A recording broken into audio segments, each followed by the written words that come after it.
Esse é o início de mais uma edição, tenho certeza, de sucesso aqui na plataforma Dr. Play, aqui Fábio César, na apresentação do podcast Mais Vida. E o conceito, até bastante conhecido, através da utilidade pública, nós conseguimos restaurar, transformar e salvar efetivamente vidas. Nós estamos no âmbito, além de tudo, do Outubro Rosa, essa campanha tão importante a nível de conscientização e também da prevenção do câncer de mama. E por isso que eu tenho hoje a meu lado aqui, e é uma estreia também no podcast Mais Vida, a doutora Tássia Mariz. Doutora, seja muito bem-vinda, a senhora está no podcast Mais Vida pela Dr. Play. Muito obrigada, Fábio, agradeço novamente o convite, né? É uma honra estar falando sobre Outubro Rosa, esse mês consagrado aí, né, de forma mundial, para a gente conscientizar, propagar informação, estar trazendo conhecimento sobre essa doença que ela atinge tantas mulheres ao redor do Brasil e do mundo. E a doutora Tássia Mariz, uma coisa que eu acho e tenho certeza muito significativa, que além do campo que a gente chama clínico, a doutora também atua na mastologia, na área também cirúrgica, não é isso, doutora? Isso. Nós fazemos todo o atendimento, né, desde o diagnóstico, do procedimento de punções, biópsia, até na questão cirúrgica, no acompanhamento após a cirurgia, né, após o tratamento com oncologia, com radioterapia. Então, de forma geral, atuando, cuidando da mulher desde o primeiro sintoma, o primeiro sinal, até a sua cura, né, eu faço parte desse processo. Aí, doutora, eu sei que esse trabalho que a gente evidencia mais agora, né, com maior intensidade no Outubro Rosa, mas já é uma prática comum do trabalho da senhora, de todas as equipes e profissionais. E nesse mês, propriamente, sempre se dão os mutirões, onde conseguimos, com certeza, cobrir um maior número de pessoas que estão precisando de tratamentos e muitas vezes da questão cirúrgica, não é isso, doutora? Isso. Então, nesse mês a gente tenta aumentar o número de consultas, né, ambulatoriais, o número de procedimentos cirúrgicos, incluindo também o procedimento diagnóstico, como as punções, as biópsias, e a gente tenta, né, além de tudo, além de propagar informação, aumentar esse número para poder a gente estar atendendo a população que nesse mês acaba buscando mais, justamente pela conscientização. Mas que, lembrando, deve ser feito ao longo de todo o ano. A gente precisa buscar o atendimento ao longo de todo o ano. E a doutora Tássia Mariz, ela tem também toda uma ligação, além de outros setores que ela vai comentar no decorrer desse nosso bate-papo aqui no extraordinário Hospital Nossa Senhora das Neves, né, doutora? Que todos sabemos, né, já entrevistamos alguns profissionais do hospital, é uma referência com vários selos de qualidade, certificações, e a gente fica muito contente em saber que a senhora atende lá e também outros locais, vamos dizer assim, de grande incidência a nível de mulheres e também de homens que por algumas vezes são acometidos de câncer de mama, não é, doutora? Isso, eu atendo aqui em João Pessoa, no Nossa Senhora das Neves, de forma privada, né, através de convênios particular, mas também eu atuo muito no SUS. Então, aqui em João Pessoa eu atuo no São Vicente de Paulo, lá nós fazemos todo o tratamento oncológico, também diagnóstico, através de biópsias, cirúrgicos, oncológicos. Atendo também em Campina Grande, na cidade de Campina Grande, no Hospital das Clínicas. Lá a gente faz bastante cirurgias que não são oncológicas, mas que são cirurgias muito importantes para as mulheres, que são as cirurgias de mamoplastia redutora, para aquela paciente que tem a mama muito volumosa, que tem algum dano na coluna, que tem problemas de desvio de coluna, de postura, devido ao excesso de mamas. Então eu atuo lá também em Campina Grande. Ô, doutora, quando a gente fala em SUS, eu já me lembro também assim de amor E no caso da senhora que está ligada assim intimamente ou mais propriamente com as mulheres, né, do nosso grandioso Brasil, uma vez entrevistando mais recentemente um médico, eu sei que isso pode variar de especialidade para especialidade, mas ele disse que uma consulta no SUS estava R$ 11,00 há 11 anos. Como atender, como ter uma qualidade nesse histórico todo, doutora? É muito difícil, realmente, Fábio. Eu falo porque aqui mesmo em João Pessoa, como eu falei no Hospital São Vicente de Paula, a gente acaba que faz um trabalho muito de voluntariado, né? A gente faz mais por amor ao paciente, por amor, né, à profissão, porque realmente a questão da remuneração não é das ideais, né? Eu acho que falta a valorização do profissional. Então, recentemente, até uma colega presidente da Sociedade Brasileira de Mastologia esteve frente à Câmara dos Deputados para falar da importância, né, do mastologista na sociedade. Então, a gente precisa falar na questão, por exemplo, de cidadezinhas do interior, né, as prefeituras elas não têm a obrigação de ter um mastologista. Então, eles têm só clínico geral, né, médico de saúde da família, e a gente sabe que o olhar do especialista ele é diferenciado. Então, ele precisa estar atuando em todos os, né, as micro-regiões também, para poder estar trazendo esse diagnóstico, né, e a cura para as mulheres de forma precoce. Então, eu acho que falta realmente esse incentivo, né, a nível nacional, realmente, dos mastologistas no SUS, né? Também nos convênios. A gente sabe que o pagamento dos convênios também não é lá essas coisas. Verdade, doutora. E acaba que tem muitas pessoas que migram somente para particular, né? Mas eu tenho algo assim dentro de mim que eu sempre quis, né, dar um pouco do meu conhecimento e do meu tempo, né, às pessoas carentes. E eu acredito que eu faço muitas vezes por isso mesmo, pelo amor e por algo que eu tenho mesmo de conceito de cuidar daqueles que não têm. Ô, doutora Tássia Mariz, doutora, quando uma mulher sente, por exemplo, um certo nódulo, ela já pensa imediatamente em procurar uma ginecologista ou ela já tem uma visão hoje que existem as mastologistas para isto? Eu acho que isso está sendo ainda inserido. Eu não acredito que esteja bem esclarecido para a sociedade o papel do mastologista. Tem muitas pessoas que nunca nem escutaram falar do nome mastologista. Então, eu acho que falta ainda conscientização de forma geral. Mas as ginecologistas geralmente quando atendem esse tipo de demanda, elas encaminham para o mastologista. É a forma mais sensata de se tratar. Né? Porque o nódulo ele pode ser benigno, mas ele pode ter características suspeitas. E aí eu acredito, né, a gente sabe que o especialista é que está apto para isso, né, para ver, palpar, examinar aquele nódulo, ver o exame, poder dar o seu próprio laudo do exame e daí seguir, né, no tratamento dessa paciente.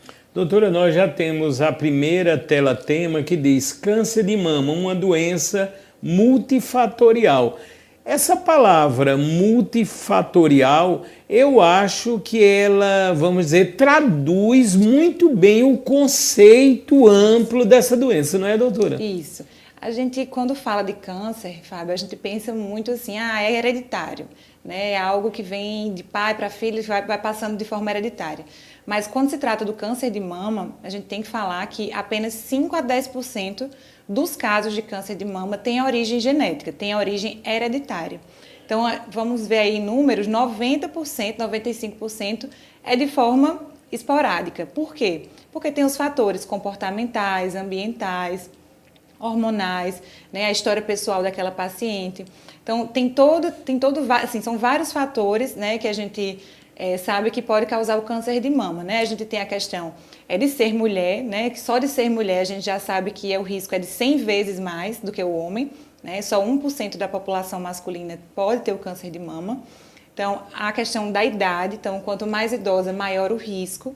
Né? A questão também de pacientes que têm obesidade, sedentarismo, pacientes que ingerem muito bebida alcoólica, pacientes que sofreram de exposição prolongada ao estrogênio, por exemplo, pacientes que menstruaram muito nova e tiveram a menopausa muito tardiamente, ou seja, elas tiveram um intervalo longo se expondo a hormônios naturais dela, mas que também podem proporcionar a doença, entre outros. É uma lista enorme realmente de fatores.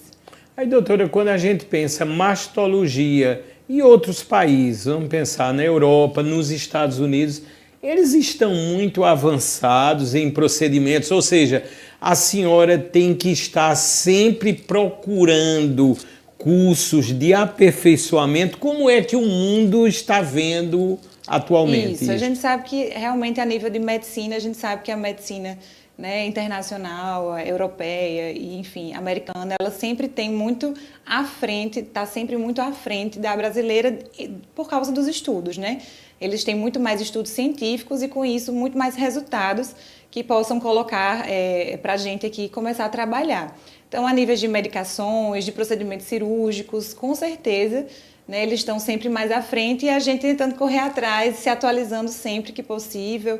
É lógico que a gente não consegue as mesmas condições, né, até realmente pela questão financeira do nosso país. A gente sabe que a gente nunca vai conseguir ficar equiparado a esses países de desenvolvimento, né? Então, a gente tenta chegar ao mais perto, né, nas tecnologias, mas ainda existe alguma defasagemzinha da nossa parte defasagem. Aí. Aí, doutora, esses congressos que em todas as áreas acontecem, no campo da mastologia, sempre tem as capitais, por exemplo, que estão promovendo congressos nacionais? Isso, todo ano a gente tem congressos nacionais, congressos regionais.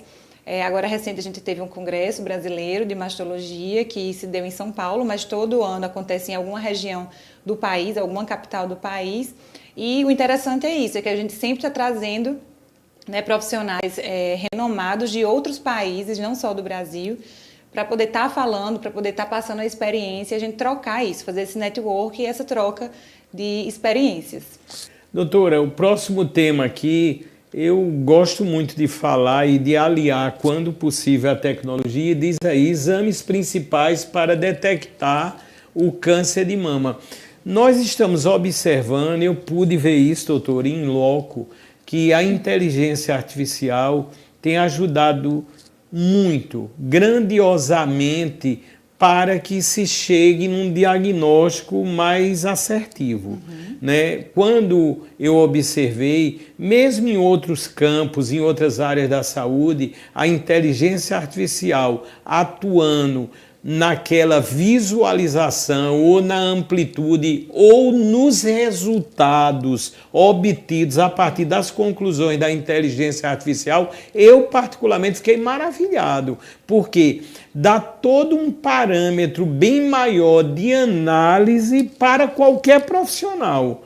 O que é que a senhora está achando, se a senhora é uma adepta da tecnologia nesse sentido? Eu acho que a gente tem que ser, né, Fábio? A gente precisa sempre estar atualizada. Assim, a medicina, ela, com relação à inteligência artificial, a gente ainda precisa alimentar bastante, né, a inteligência de informações. Então, eu acredito que não é um medo de ninguém de perder emprego, de perder... Né, eu acho que é só para realmente agregar, né, a inteligência artificial, porque ela precisa do profissional que alimente de informações. Né? Então, precisa-se de exames, precisa-se de, né, sinais e sintomas para que a gente alimente essa inteligência artificial para dar resultados, né, para tirar conclusões. Então, eu acho que sim, é uma ajuda muito grande. Né? Ela ainda não está sendo tanto utilizada no meio médico, acredito que ainda está sendo muito mais no meio jurídico. Mas eu acredito que sim, é um futuro promissor, né, para a gente, sim, com certeza. Para ver, né? Eu estava pensando agora, eu entrevistei já algumas pessoas, por exemplo, da Nova Diagnóstico por Imagem. E eles mostraram, é lógico que isso está se adquirindo gradativamente, equipamentos, tem que ter o profissional habilitado, mas eu tive, vamos dizer assim, a grata oportunidade de ver a diferenciação da análise de um exame, de se, a partir dali, olhar aquele nódulo, por exemplo, de uma forma muito mais ampla para poder chegar numa conclusão. Aí eu notei, deu para notar, mesmo que de forma preliminar, mas que muita coisa está mudando e que vai mudar para melhor. Isso vai ser um benefício muito grande para os profissionais, não é, doutora? Com toda certeza. Doutora, e ainda, vamos dizer, nesse campo total assim da tecnologia, qual seria o exame principal ou inicial para detectar um possível câncer de mama?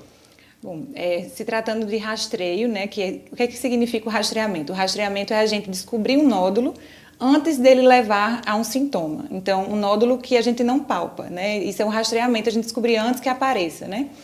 Então, em se tratando da população geral, né, população de médio a baixo risco para o câncer de mama, a gente tem a mamografia, né? A mamografia é o primeiro exame a se fazer a partir dos 40 anos, de forma anual, né, até aí os seus 74 anos, é o que as nossas sociedades elas orientam, né? A Sociedade de Mastologia, de Ginecologia, o Colégio Brasileiro de Radiologia, então todas estamos muito alinhados com relação a esse tempo, então, a partir dos 40 até 74 anos. Agora, pacientes que têm um risco aumentado, né, que tem um histórico familiar, que tem uma mutação, pacientes que fizeram, né, o modelo, a gente tem um modelo matemático que a gente usa nas consultas para poder calcular o risco da paciente. Então, a partir desse modelo matemático, maior do que 20, a gente considera alto risco, então a gente começa a fazer a ressonância junto com a mamografia. Então, é um outro tipo de rastreamento. Então, é por isso que eu sempre oriento as pacientes que procurem um mastologista a partir dos 25 anos, para a gente fazer exatamente esse cálculo. Porque em algumas pacientes a gente vai começar com a ressonância a partir dos 25 anos, de forma anual, e depois fazer a mamografia. Então, isso vai depender de cada, realmente é individualizar, mas de forma genérica, digamos assim, seria a partir dos 40 a mamografia.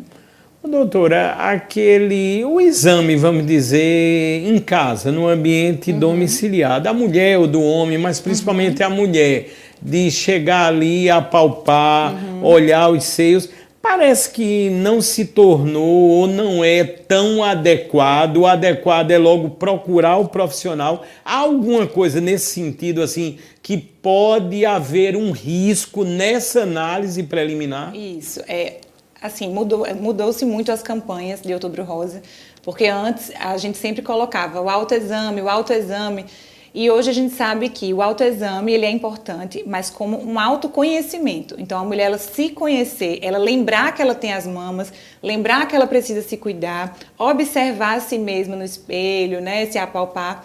Isso para questão de conhecimento, mas em níveis de mortalidade, o autoexame ele não reduz mortalidade por câncer de mama. Então, a gente precisa de quê? De se conhecer, mas principalmente de um especialista para fazer o exame daquela mama, exame clínico da mama, né? Somado a isso aos exames de imagem, que são os exames complementares, ressonância, mamografia. Então, o autoexame, para nível de rastreamento, ele não é mais indicado. Ou seja, é muito importante essa informação. Lógico, temos a internet hoje, que creio que nesse sentido ajuda muito, né? Porque veio a proliferar toda a informação, se tornou muito acessível, né? Porque todo mundo hoje, logicamente, tem um celular, o acesso também à conexão se tornou mais amplo. O do Brasil hoje é um dos países mais conectados do mundo, inclusive se a gente for fazer proporcionalidade. Tanto é um campo que eu vejo que as pessoas devem, se Deus quiser, cada vez estarem mais bem informadas, né, doutora? Sim, com certeza. Eu acho muito importante a questão do conhecimento, a facilidade do conhecimento, né, através da internet, mas ao mesmo tempo também, Fábio, eu preciso alertar que eu tenho um pouco de medo, porque as pessoas acabam pesquisando na internet, tirando conclusões precipitadas e deixando, às vezes, de procurar a opinião médica. Então, assim, a internet ela é uma aliada, mas ela não é o seu médico, ela não vai lhe dar o diagnóstico, ela não vai lhe dar o tratamento. Então, é preciso, sim, olhar, investigar, estudar, até mesmo para você ter dúvidas e perguntar frente ao médico, né? Provar que você está vendo, está sabendo, para você também não ser enganado, né? Mas eu acredito que, assim, não vai nunca deixar de ser, nunca vai se comparar ao atendimento médico, né? Doutor, e hoje quando chegam, por exemplo, para um atendimento clínico com a senhora, isso deve acontecer por algumas vezes, já chegam com tudo impresso, doutora, já vi aqui na internet, eu tenho isso, olha, doutora, pelo amor de Deus, é sério, o que é que eu vou fazer? E aí, doutora, como lidar adequadamente com essas situações? Um jogo, tem que ter jogo de cintura, né, Fábio? Porque a gente precisa valorizar a queixa da paciente, valorizar, né, a preocupação da paciente, mas ao mesmo tempo também tem que ter a tranquilidade de passar o conhecimento de forma certa. Então é por isso que o profissional médico ele precisa estar muito bem atualizado, muito, né, assim, sabendo de tudo, porque ele vai ser confrontado e ele precisa saber exatamente o que se trata, e explicar e tirar as dúvidas e acalmar a paciente quando precisar, né? Então... É por isso, doutora, que a gente vai falar agora os tipos de tratamento para o câncer de mama. Hoje, quando a senhora, lógico, uma vez detectado, né, o câncer de mama e vai se tomar todos os procedimentos necessários, adequados, as chamadas, vamos dizer, outras terapias ou tratamentos, vamos dizer, opcionais, a senhora já se agrega a esses possíveis tratamentos? Por exemplo, tem gente que usa ozonoterapia para minimizar, né, as consequências da quimioterapia. Isso já se trabalha mais ou menos em comum acordo ou ainda há uma resistência em indicar? Eu tenho entrevistado muita gente, por exemplo, lógico, cannabis, né? O óleo da cannabis. Sim. Aí tem pessoas que, dependendo da fundamentação da situação e do tratamento, já faz essa associação. Como é que a senhora vê isso? Ainda vê com alguma cautela? E aí, doutora? Então, Fábio, eu sou muito conservadora, sabe, nesse quesito. Eu vou pela ciência, né? Nós não temos estudos científicos que falam da ozonoterapia de forma eficaz em oncológicos, em pacientes oncológicos. Então, eu acho muito perigoso a gente usar algo que a gente não tem nenhum estudo, né, científico que corrobore o uso daquela prática naquele tipo de paciente específico. Então, a ozonoterapia tem alguns estudos, mas não com pacientes oncológicos. Então, realmente eu sou do time conservador. Eu acredito que a paciente ela pode buscar medidas alternativas de quê? De alimentação, de atividade física, de acupuntura, do que tem, né, na literatura, algo que embase. Mas essas medidas alternativas, a questão do cannabis aí realmente precisa ser avaliado para a paciente oncológica também, né, a sua utilidade, né, eu sei muito da depressão, de alguns outros transtornos de Alzheimer, enfim. Mas com relação a pacientes oncológicos, a gente ainda precisa de mais estudos, né? E falando assim dos tipos de tratamento, a gente conhece os clássicos, né, que a gente tem, que é disponibilizado, que é a quimioterapia, a cirurgia, né, a hormonioterapia, a radioterapia. Hoje, mais recente, a gente tem as terapias-alvo, né, para cada tipo de câncer. A gente tem uma medicação, uma droga específica. A imunoterapia, que ela veio para aumentar a imunidade e fazer com que o próprio organismo do paciente combata o câncer de mama. Então, a gente tem muitas novidades aí no tratamento do câncer de mama, de forma eficaz e cientificamente comprovada. Muito importante, estamos no podcast Mais Vida aqui com a doutora Tássia Mariz, uma entrevista muito necessária, esclarecedora, além de tudo. Doutora Tássia Mariz. Doutora, se a senhora se depara, por exemplo, eu vou criar uma situação com um caso de câncer de mama já bem sério, um estado que a senhora veja assim, que a paciente talvez tenha até pouco tempo de vida, e ela venha e diga para a senhora: eu não quero fazer nenhum tratamento, eu quero aproveitar o resto de tempo que eu tenho.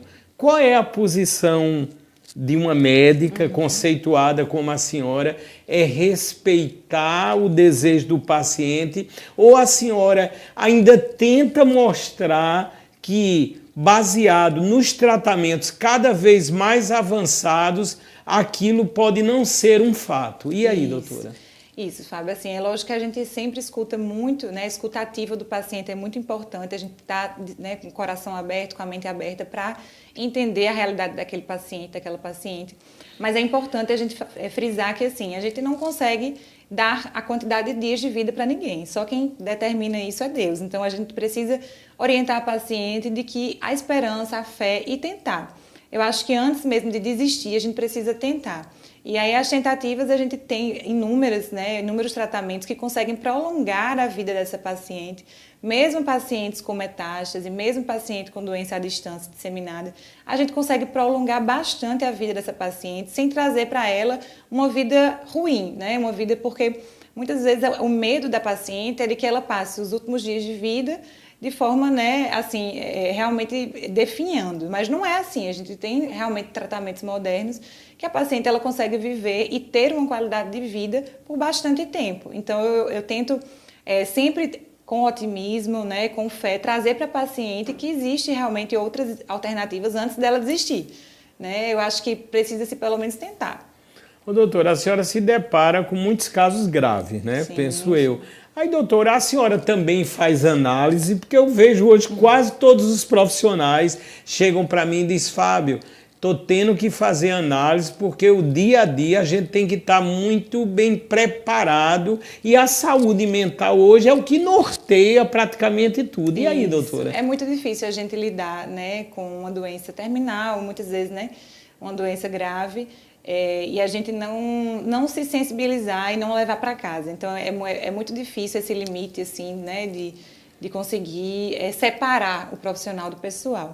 Eu acredito sim que todo mundo deve fazer terapia, análise. Eu acho que isso não é para uma ou outra pessoa. Já se caiu por terra isso, né? De que só pacientes que têm doença mental, doença psíquica que precisam. Eu acho que todos nós precisamos para saber lidar não só com os pacientes, mas saber lidar com nossos próprios conflitos, nossos próprios problemas pessoais. Eu acho que sim, eu faço e eu acho que tem todo mundo que fazer mesmo. Super tem que apoio. fazer, né, doutora? Até para enfrentar, né, os vários desafios em todas as profissões, em todos os segmentos, no dia a dia. Agora nós temos os testes genéticos, né, tão em voga e cada vez, creio, com um aperfeiçoamento ainda maior. Inclusive, a gente escuta falar muito, né, lógico, a maioria particulares, alguns até bem caros, né, para o público, vamos dizer assim, maior ou o público do nosso querido Brasil. Mas, doutora, já existem testes que mostram até a probabilidade, quando feito precocemente, da pessoa ter um possível câncer, né? Como é que a senhora está vendo isso? Se a gente já tem acesso aqui na Paraíba a algum teste desse tipo? E aí, doutora? Sim, os testes genéticos a gente solicita geralmente para aquelas pacientes que ou tiveram um diagnóstico de câncer cedo, né, muito precoce, ou que elas têm realmente são vastos casos familiares, né? Então, tem uma irmã, tem uma mãe, tem uma tia com câncer de mama, câncer de ovário, câncer de intestino, câncer de próstata.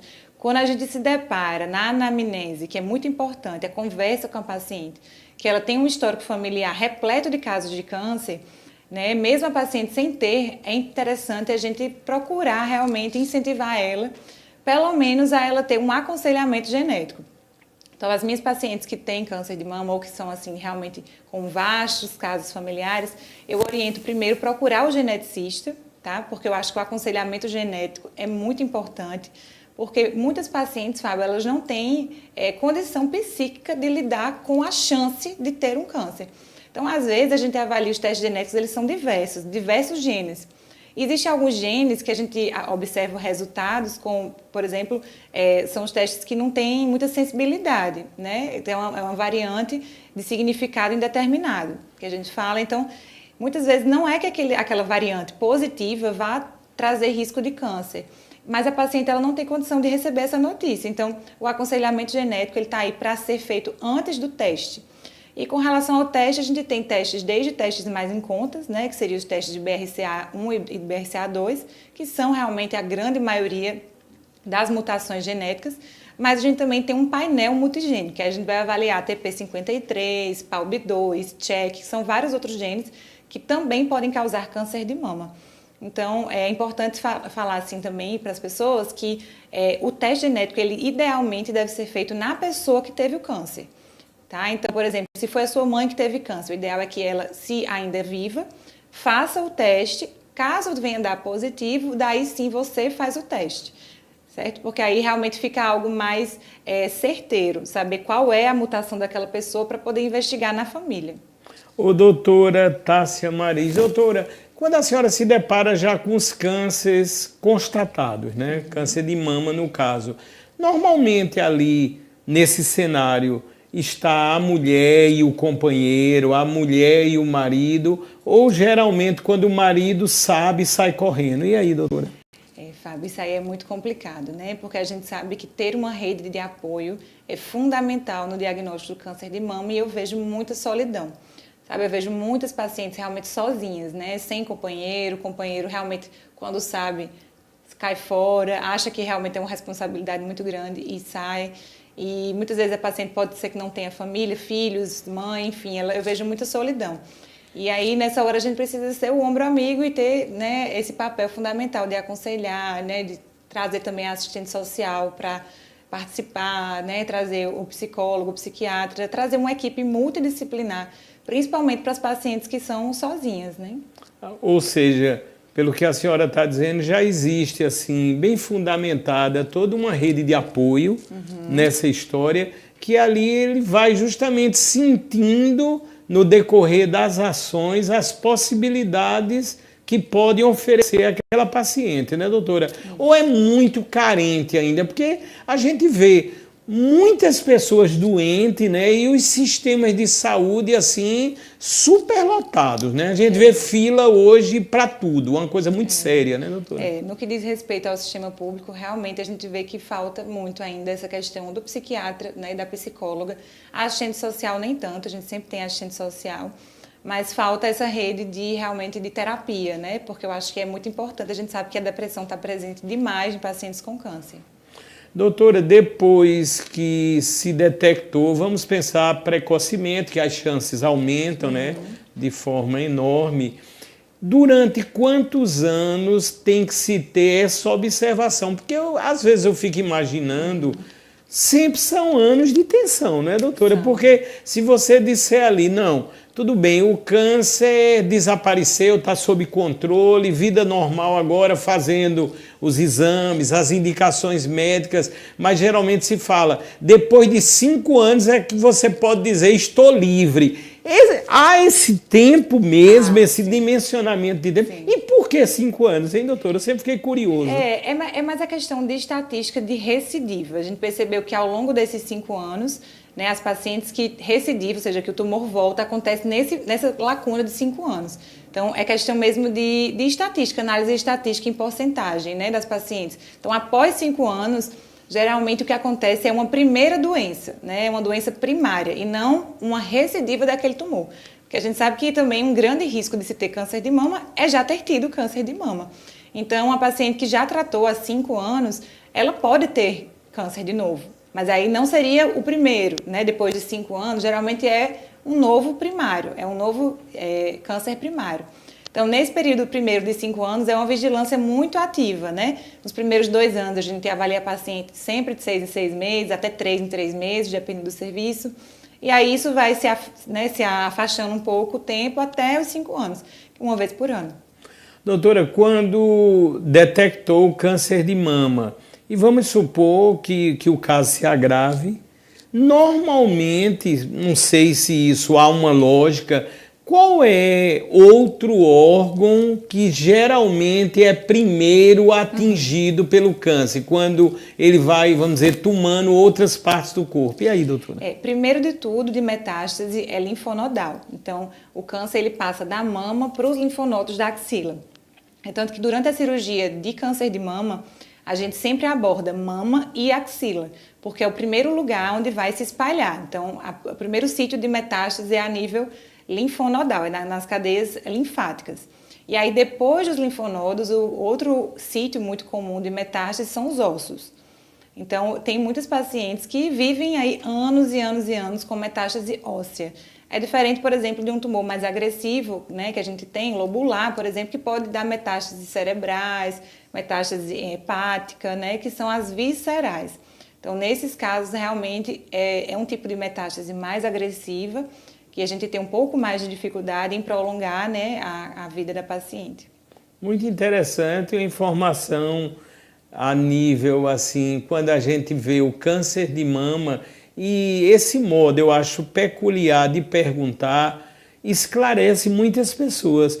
Porque, doutor, eu noto, às vezes, eu sempre procurei ter logicamente, muita ética, muito cuidado, mas eu vejo que tem alguns fatores que a gente tem que perguntar, né? Às vezes são coisas até fortes, né? Que a gente diz, não, Fábio, tu vai perguntar isso, mas eu creio que quando a pessoa está informada, é mais um motivo para ela se prevenir, para ela tomar os cuidados, fazer os exames necessários, não é, doutora? Isso. O conhecimento nunca é demais, né? A gente precisa sempre estar sabendo de tudo que está acontecendo, né? A paciente principalmente, sabendo de todos os riscos, né? De tudo.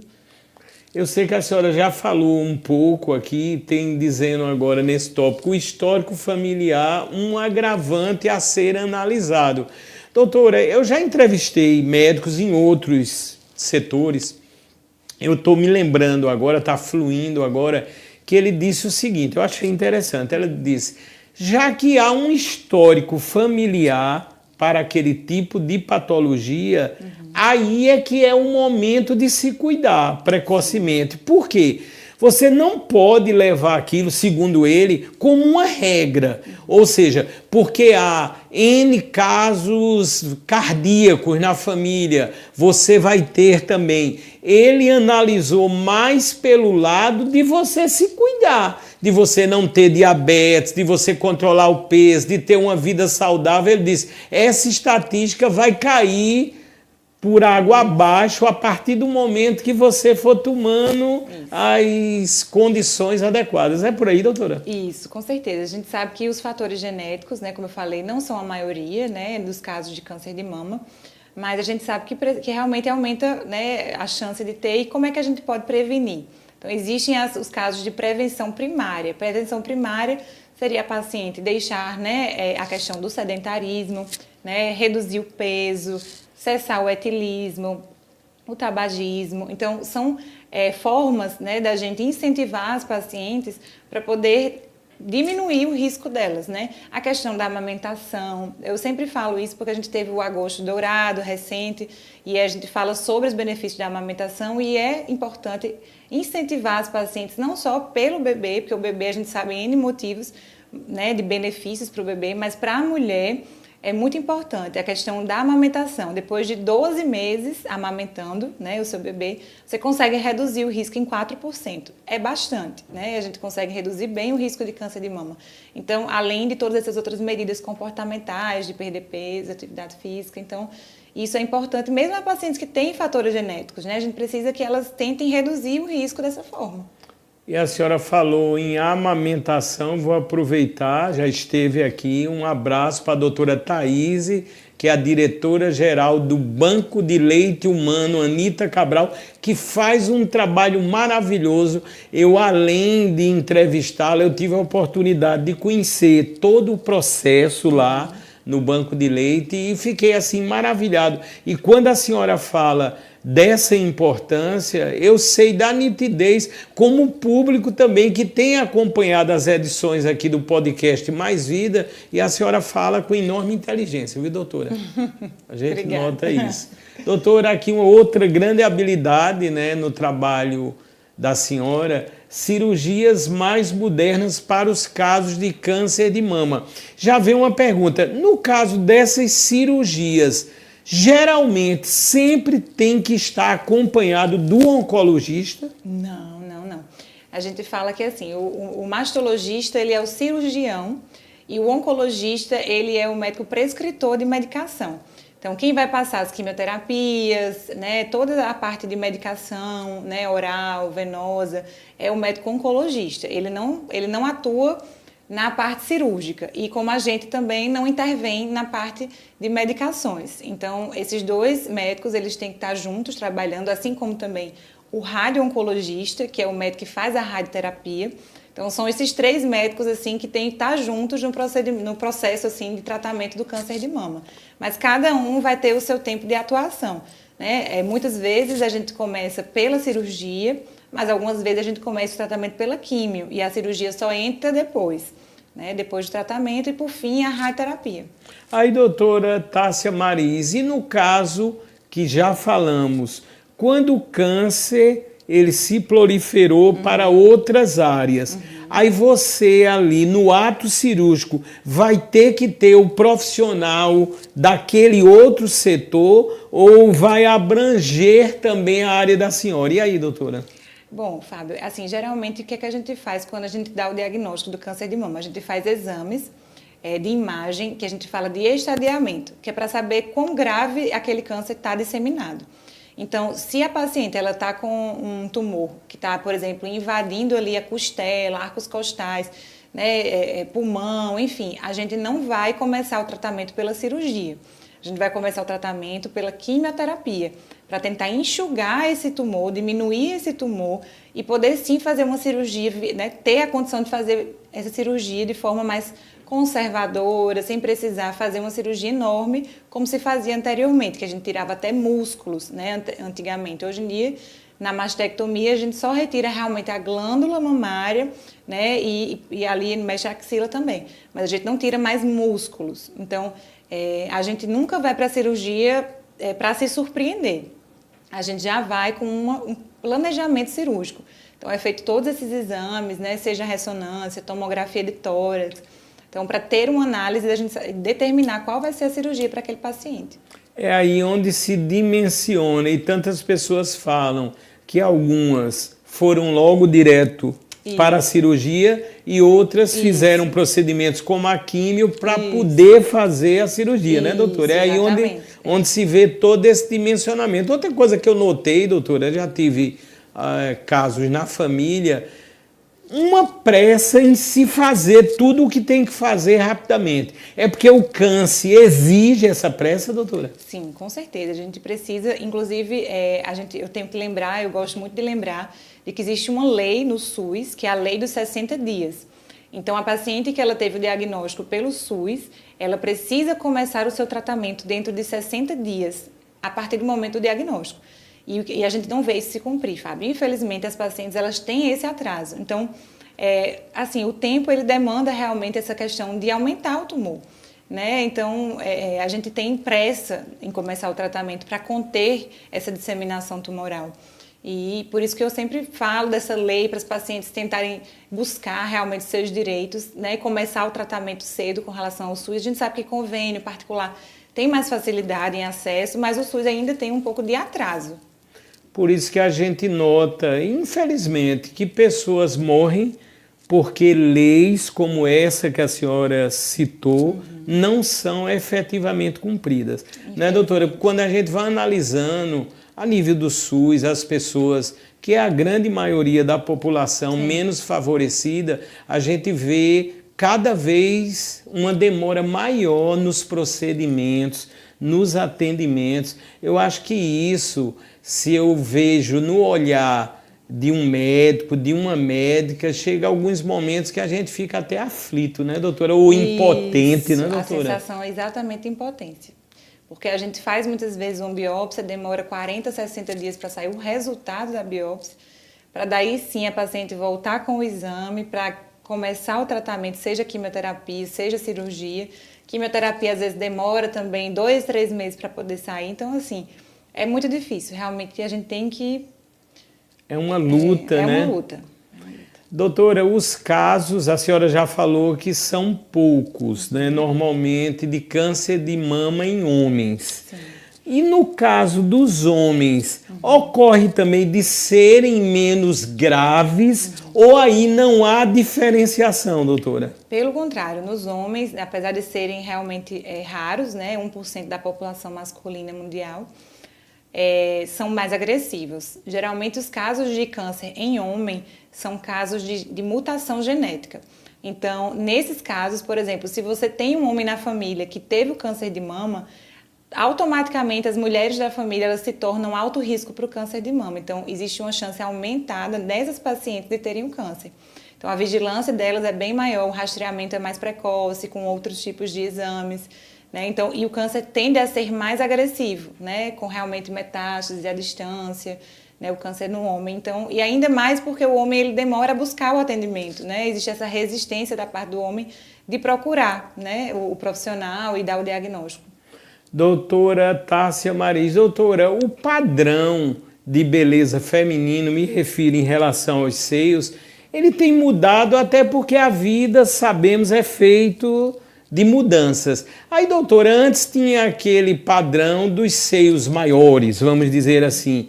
Aí tem várias mulheres que estão, por exemplo, diminuindo a prótese ou tirando a prótese, fazendo procedimentos nos seios.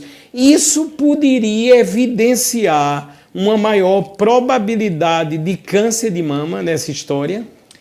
Você fala no processo cirúrgico de reduzir a mama ou... No processo cirúrgico, por exemplo, de redução da mama. Eu falo também pensando no ato dali ser também uma cirurgia, que a pessoa vai estar, vamos dizer, todo aquele órgão, aquele setor em movimentação e ali predisposto a outras ações. Isso tem algum estudo, algum fundamento, que eu noto que são muitas as mulheres que estão tendo que trocar ou querem diminuir os padrões de beleza, eles vão mudando, aí basta ver uma YouTube dessa que mudou também, são centenas e centenas de pessoas que estão a fazer o mesmo procedimento. E aí, doutora? Assim, realmente é algo que muda muito a questão estética, né? A gente viu tanto de gente que colocou litros e litros de ácido hialurônico no rosto para poder ficar com aquele rosto padrão, agora já está todo mundo retirando.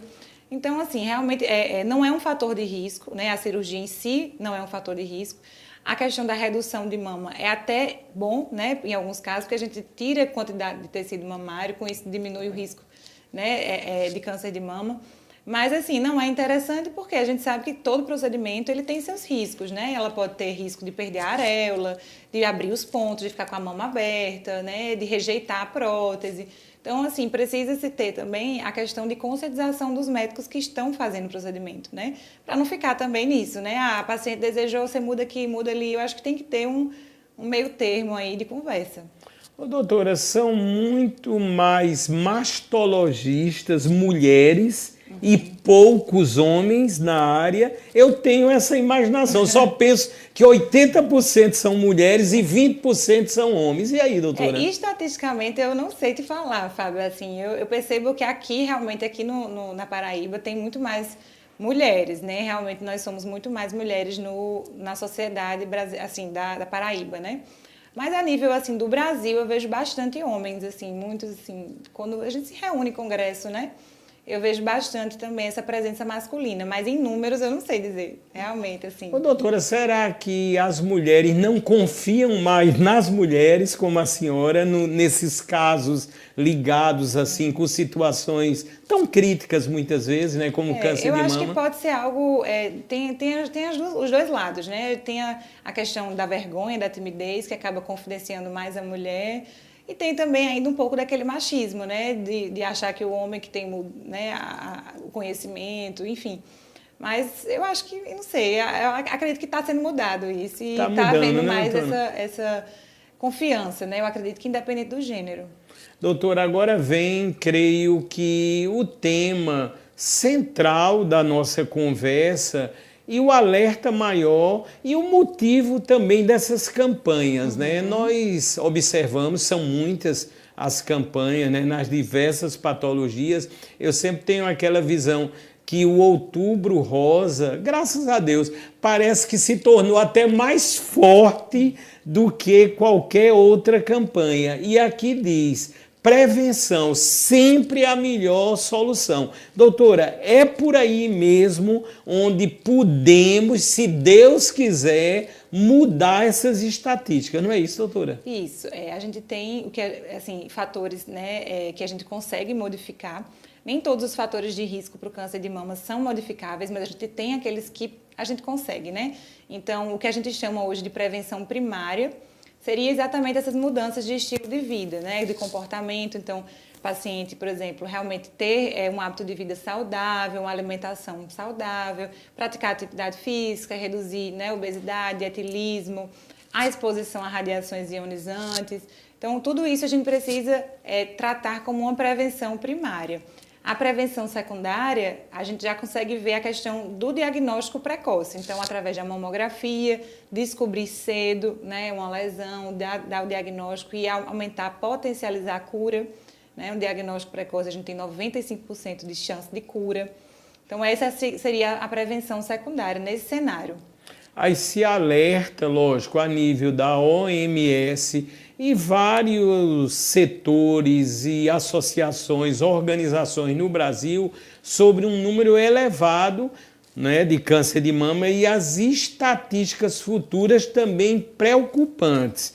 Quando observamos que no Brasil todos esses números são subdimensionados, eu creio que temos que ter um alerta ainda muitas vezes maior, não é, doutora? Isso, com certeza. E a gente sabe que o câncer de mama é o câncer que mais mata mulheres, né? Então, mata mulheres, é mais incidente, então a gente precisa estar trazendo essa conscientização para que a mulher procure, né, se conhecer, se cuidar, procurar ajuda do médico mastologista, observar os sinais e sintomas, né, observar se a mama está vermelha, se a pele está diferente, se está saindo secreção do mamilo, se tem algum caroço na mama ou na axila que ela percebeu, né, procurar o mastologista todos os anos com exames, né, precoces. Então, tudo isso a gente precisa estar realmente enfatizando, não só no outubro, todo mês, porque realmente a gente precisa diminuir esses números. Doutora Tássia Marisa, a gente está chegando quase no final dessa edição sensacional do podcast Mais Vida. Eu sempre fui, desde a minha origem, e dizem que quem nasceu em fevereiro, mês de aquário, é muito ligado com a tecnologia. E sempre assim fui e ainda sou. Eu tive a oportunidade de assistir a convite de médicos com todos os protocolos necessários, 2 cirurgias robóticas. E eu vou fazer uma ligação aqui de uma cirurgia, doutora, que eu assisti parte dela. Isso se deu no Hospital Português do Recife, que tem o robô cirúrgico Da Vinci XI, e foi muito interessante. Por quê? Eu entrevistei um médico de lá chamado Dr. Maxwell Stanford. Ele comanda o setor robótico no Hospital Português e ele é cirurgião do aparelho digestivo. Eu já assisti uma cirurgia dele a nível de uma bariátrica feita toda por robótica e outra oportunidade, a primeira que ele me chamou para conhecer o Da Vinci num ato cirúrgico, não era uma cirurgia dele, da especialidade dele, que é o aparelho digestivo. E a senhora vai ver agora que interessante essa ligação que eu vou tentar fazer. A cirurgia feita no momento robótica, que eu passei uns 10, 15 minutos lá, dentro do centro cirúrgico, foi de um cidadão de 56 anos que veio de São Paulo com estado grave de câncer no pulmão. E quando eu olhando para aqueles telões e junto com o Dr. Maxwell, eu vi aqueles setores pretos do tumor lá no pulmão daquele cidadão. E eu baixinho assim, eu digo, doutor, eu acho que não escapa não. Eu assim, na nossa visão ali, e olhando o robô atuando.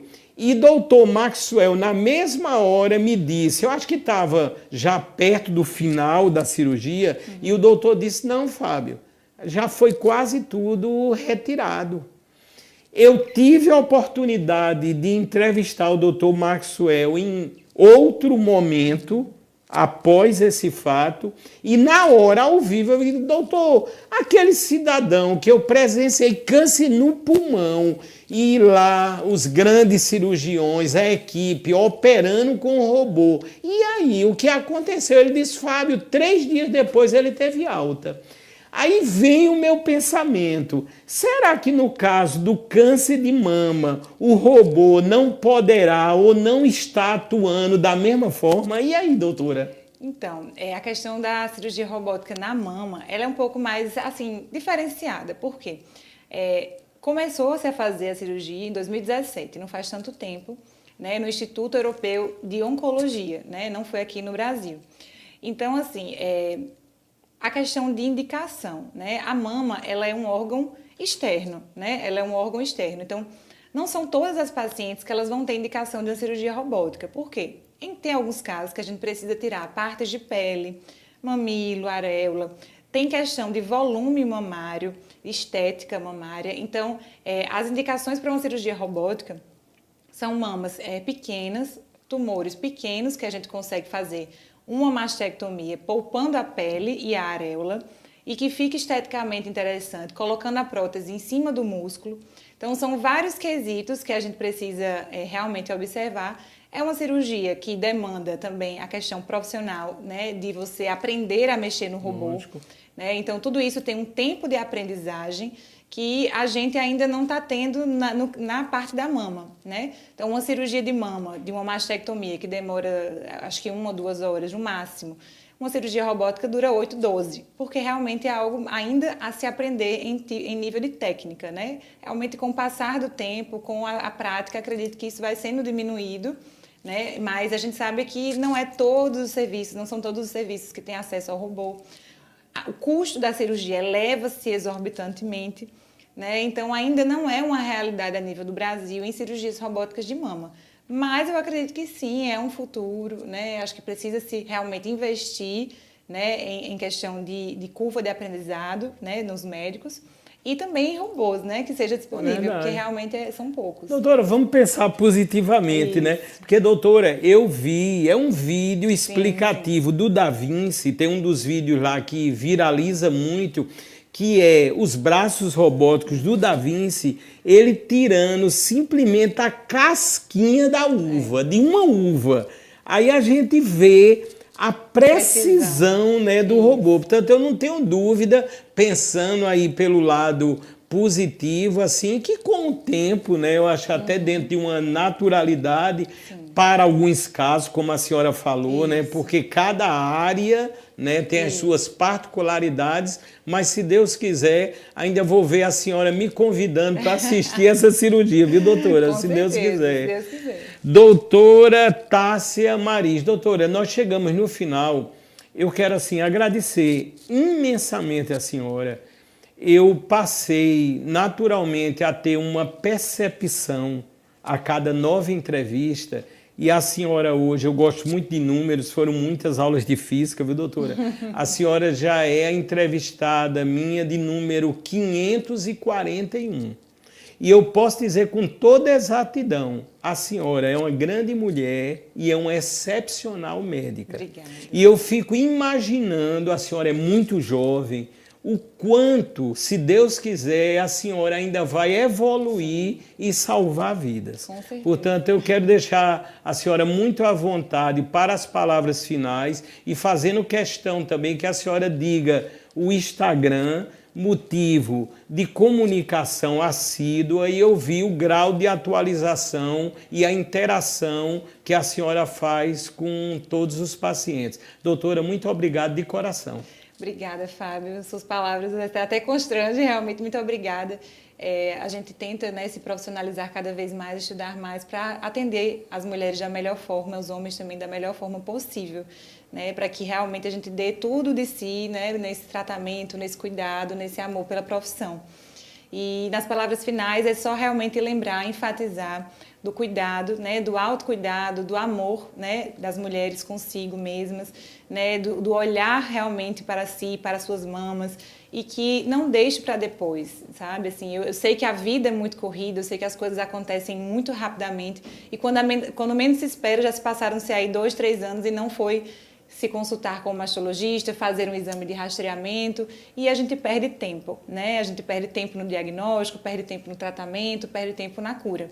Então, você mulher que ainda não foi esse ano, se programe para fazê-lo até o final do ano, fazer a sua visita ao mastologista, fazer o seu exame de prevenção, né, o seu rastreamento com a mamografia.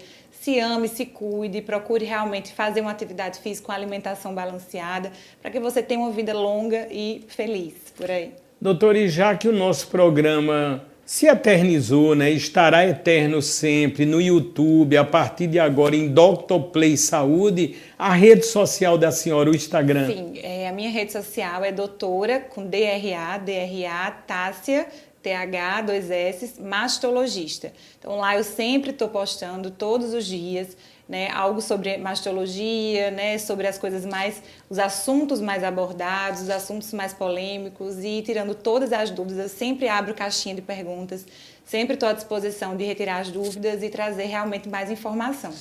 Doutora Tássia Mariz, muito obrigado. E aqui agradecendo a todos, eu quero exaltar aqui a presença do famoso, né, o Deoclésio, o Del, que está aqui nos comandos aqui desse amparato tecnológico grandioso que se tornou a Dr. Play, e também ao Márcio, ao Dr. Otávio, ao Dr. Lino, a todas as pessoas que fazem da Dr. Play essa estrutura magnífica que tem o amparo e sempre o ideal buscado, conquistado, de salvarmos vidas. Muito obrigado, fique com Deus e até as próximas edições do podcast Mais Vida pela Dr. Play.